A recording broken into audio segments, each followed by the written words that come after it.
Well, here comes Tim Wilkerson and Cruz Pedregon. Tim, his second start in 2010 with lane choice. The winner here will face Robert Height. That's time for our Sounds of the Strip.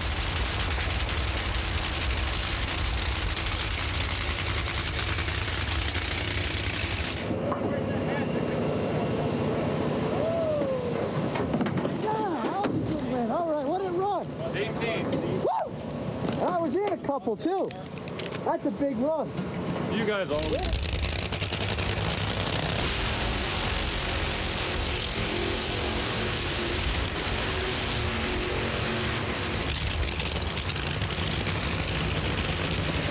Come on, man, helmet off. We gotta do this right now. Helmet off, helmet off. I got Tasca, I got Tasca.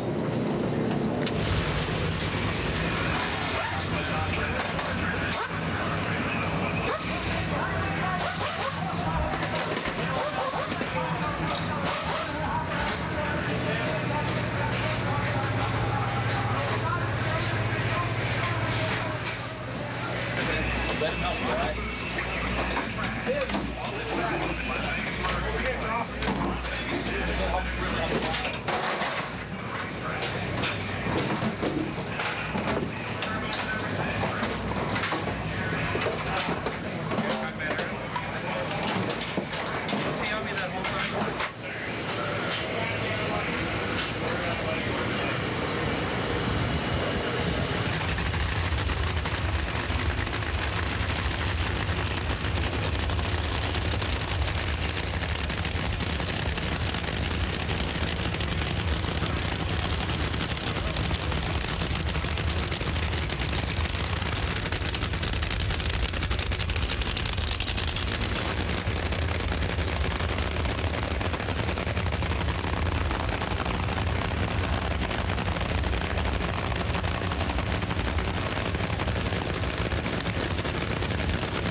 Seeing some great racing. This time it's Tim Wilkerson. Again, the left lane.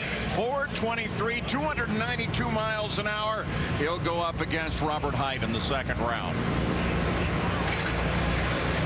Tim Wilkerson makes a very nice pass, but you got to give Cruz Pedregon a lot of teams credit because a lot of teams were having trouble getting down that right-hand lane. I'm sure Cruz saw that and said, hey, let's soften this thing up a little bit through the middle. That's what cost them because they were pretty good early in the run. They pretty much left together, had good early numbers to about the 300-foot mark, and then at that point, Tim Wilkerson was able to get a little more aggressive on his tune-up, and it stuck.